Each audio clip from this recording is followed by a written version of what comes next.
창조 속에 숨겨진 거듭남의 단계. 네 번째, 신앙이 성숙되어 가는 과정. 창세기 1장 14절에서 19절. 하나님께서 말씀하시기를 낮과 밤을 나누기 위하여 하늘에 창공의 광명들이 있으라. 그것들로 하여금 징조와 계절과 날짜와 연도를 위에 있게 하라. 그리고 광명들은 하늘의 창공에 빛이 되어 땅 위에 빛을 비추려 하시니 그대로 되니라. 하나님께서 두 가지 큰 광명을 만드사 큰 광명인 해는 낮을 주관하게 하시고 작은 광명인 달은 밤을 주관하게 하시며 또 별들도 만드시니라. 하나님께서 그들을 하늘의 창공에 두어 땅 위에 비치게 하시며 낮과 밤을 주관하게 하시며 빛과 어두움을 나뉘게 하시니라. 하나님께서 보시니 그것이 좋았더라. 저녁이 되며 아침이 되니 이는 넷째 날이니라. 이 말씀은 거듭나는 네 번째 과정에 있는 사람의 믿음의 단계를 나타내는 말씀입니다. 처음 거듭나는 과정 안에 있는 사람은 아직 온전한 영적인 생명을 갖고 있지 않습니다. 왜냐하면 영적인 생명은 흑암과 공허인 거짓이나 악안에 함께 할 수 없으며 오직 진리와 선 안에만 있을 수 있기 때문입니다. 이것은 주님을 믿는 믿음의 시작으로 생명이 되는 선과 진리를 받을 수 있는 단계로 발전됩니다. 첫 번째 믿음은 단순히 말씀을 듣고 기억한 내용을 근거로 구원을 얻는다고 믿는 기억적인 믿음의 단계입니다. 그 후 두 번째 믿음은 말씀을 지식적으로 이해하는 과정 중에 구원을 얻는다고 믿는 지식적인 믿음의 단계입니다. 세 번째인 마지막 단계는 속마음에 자리한 믿음으로써 사랑을 실천하는 믿음, 즉 구원받는 믿음의 단계입니다.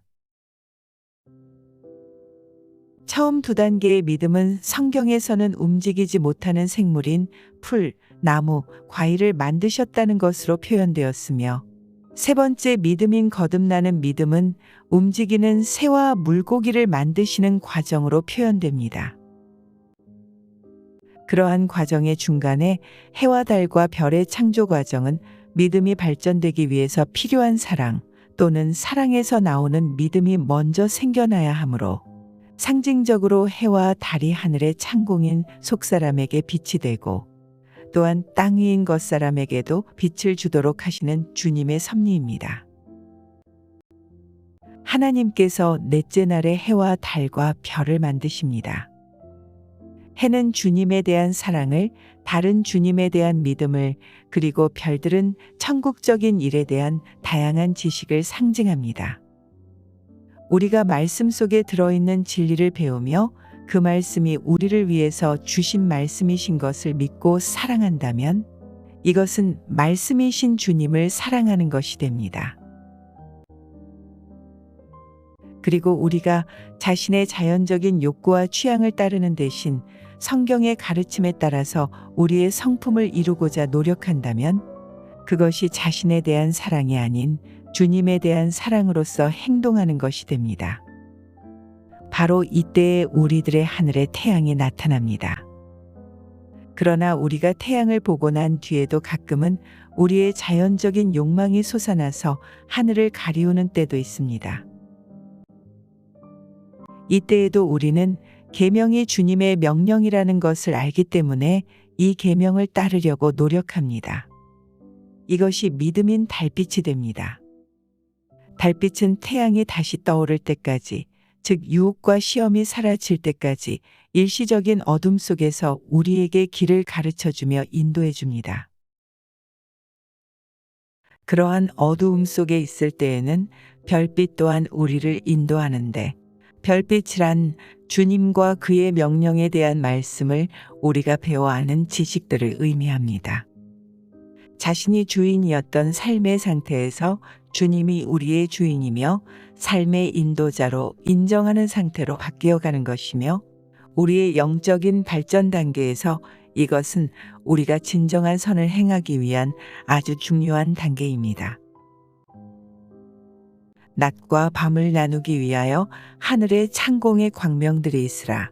그것들로 하여금 징조와 계절과 날짜와 연도를 위해 있게 하라는 말씀의 의미는 인간의 마음 상태가 변화되는 것을 나타냅니다. 우리 마음이 주님을 향해 있을 때는 낮으며 진리로 풍족해 있을 때이고 사랑으로 따뜻해져 있을 때입니다. 그러나 주님으로부터 등을 돌리고 있을 때는 밤이며 마음속에 진리와 사랑이 식어지고 거짓과 악으로 물들어 있을 때 밤이 됩니다. 이렇게 사랑의 상태가 자아 속에 파묻혀서 악과 거짓을 받아들이고 있느냐, 또는 주님을 향하고 주님으로부터 나오는 사랑과 진리에 속해 있느냐에 따라서 낮과 밤의 차이가 있게 되는 것입니다. 낮과 밤을 주관하게 하시고 빛과 어두움을 나누게 하시니라. 하나님께서 보시기에 그것이 좋았더라. 밤과 낮이 바뀌고 날짜가 바뀌는 것은 그 사람 마음속에 사랑과 믿음이 있느냐 아니면 악과 거짓이 있느냐에 따라서 밤과 낮이 바뀌는 것입니다. 이것은 해가 움직여서가 아니라 지구가 자전을 하는 것과 마찬가지로 각 사람의 마음과 심정 상태의 변화에 따라서 이러한 상태의 변화 또는 계절의 변화가 생겨나는 것입니다.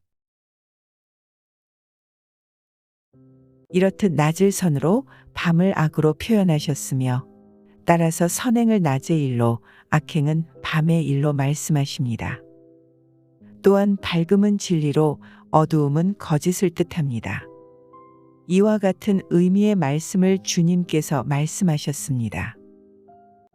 심판을 받았다고 하는 것은 빛이 세상에 들어왔지만 사람들이 자기들의 행위가 악함으로 빛보다는 어둠을 더 좋아하였다. 악을 행하는 자는 누구나 빛을 미워하며 빛으로 오지 아니하는데 혹 자기의 행위가 책망받을까 함이다. 그러나 진리를 행하는 사람은 빛으로 나아간다. 그것은 자기의 행위가 하나님 안에서 이루어졌음을 드러내려는 것이다. 저녁이 되며 아침이 되니 이는 넷째 날이더라.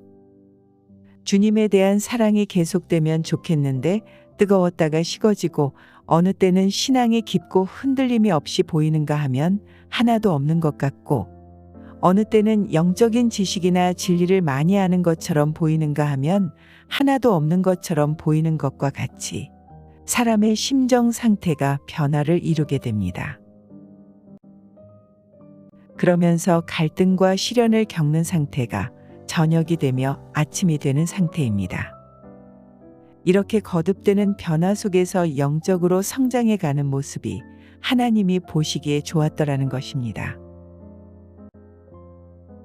의의 태양이시고 사랑의 주님께서 우리의 마음을 채워 나가길 원하십니다. 그러나 때로는 우리의 마음 안에서 주님이 주시는 기쁨도 사라지고 마치에는 저물고 달빛과 같은 희미한 빛만 낼 때도 있습니다. 그럴 때일수록 우리의 마음이 누구의 인도를 받는지 검토해 보아야 합니다. 주님의 인도하심을 받는지 아니면 내 뜻대로, 내 생각대로 내가 주인이 되어 있지는 않은지, 끊임없는 여러 가지 시험과 고난 가운데에서도 주님의 인도하심만을 기다리고 있는지 생각해 보아야 합니다. 이러한 과정을 통해서 우리의 거듭남은 한 단계 발전할 수 있고 또한 이러한 과정을 지켜보시는 주님께서도 우리와 함께 계셔 응원하시며 기뻐하시고 계십니다.